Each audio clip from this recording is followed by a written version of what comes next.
Planning and Goal Setting continued. Unit 3 from Chapter 7, Lesson 1, Part 2. Remember that the organization's mission gives rise to strategic plans and goals, then tactical plans and goals, and lastly, operational planning.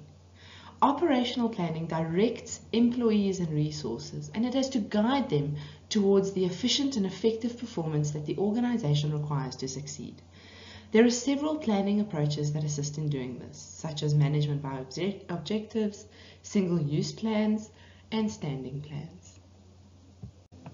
In order for operational goals to lead to the required performance, they have to have certain characteristics. Firstly, they need to be specific and measurable. It needs to be clear what needs to be achieved and how the achievement of that goal will be measured. Otherwise, it is impossible to track achievement of the goal. Next, they should have a defined time period. If, for example, you were to say that you want to be an Olympic athlete anytime throughout the course of your life, this goal would have no ability to motivate you because there is simply no cut-off time for when you should be doing what to achieve your goal. Next, it should cover key results areas. If the company has too many goals about small and inconsequential things, that can also be demotivating.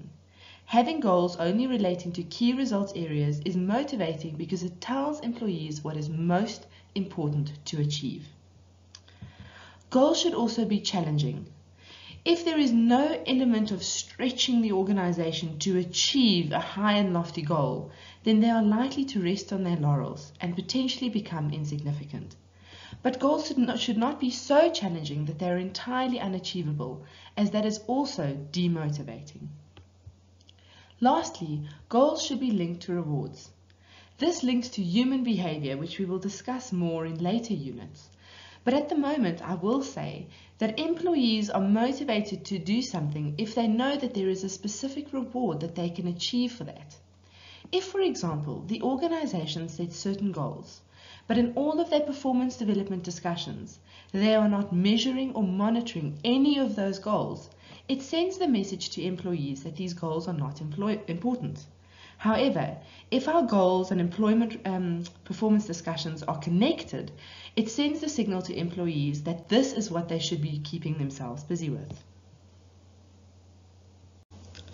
Let's take a look at the management by objectives process. This was advocated in 1954 by Peter Drucker in The Practice of Management and is still widely regarded and used today.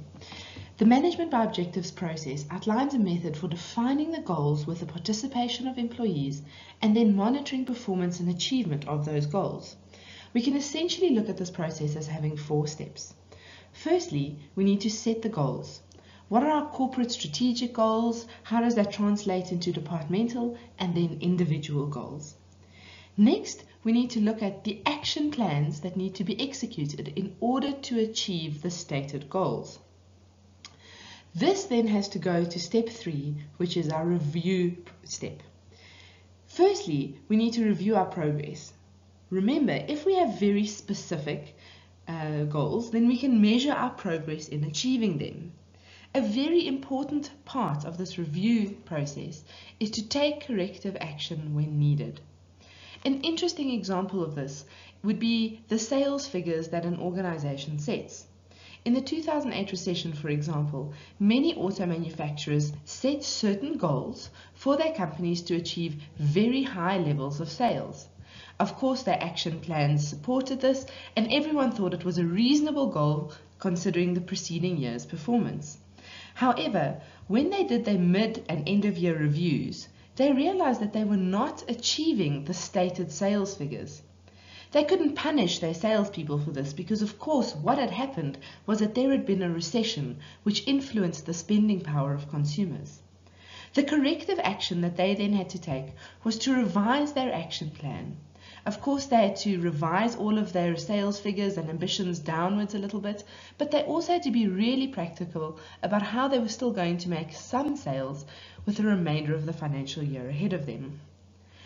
Once this iterative process has occurred, we then need to go to step 4, which is appraising the performance of this overall management by objective system. Now, an interesting thing that happens when people are so clear about the goals and managing towards them is that some employees and companies lose sight of the way in which they're achieving the goals.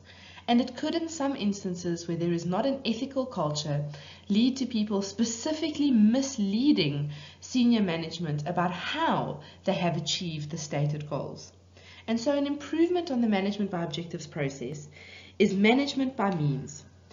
It's just an added on idea that essentially says it's not just the goals that matter, but also how you achieve them. Let's zoom in on some of the benefits of management by objectives. It makes sense that corporate goals are more likely to be achieved when they are focusing manager and employee efforts on the correct areas, the activities that will lead to goals being achieved. Now, having this focus on objectives means that employees, by way of their managers, have clarity on where to spend their time, energy, and attention. That also influences the performance of the company at all levels.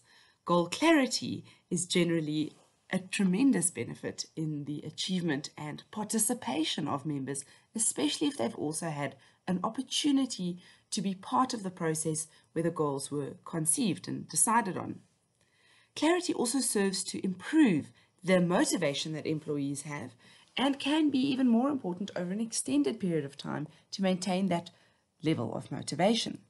It also helps individuals align what they are doing in their department and on a day-to-day basis with what the department needs to achieve and also what the company needs to achieve, bringing in that scaffolded idea of every level in the organization working towards their part of ultimately achieving the overall organizational strategy. Let's consider the difference between single-use and standing plans.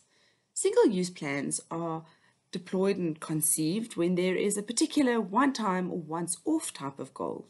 This includes both programs and specific projects with deadlines and end dates that an organization could be working towards.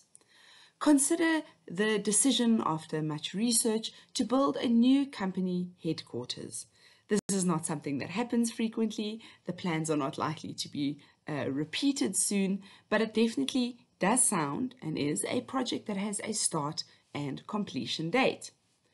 Other examples of projects like this could be converting the entire archive of an organization to a digital or digitized version, and perhaps renovating the office or setting up a new company intranet.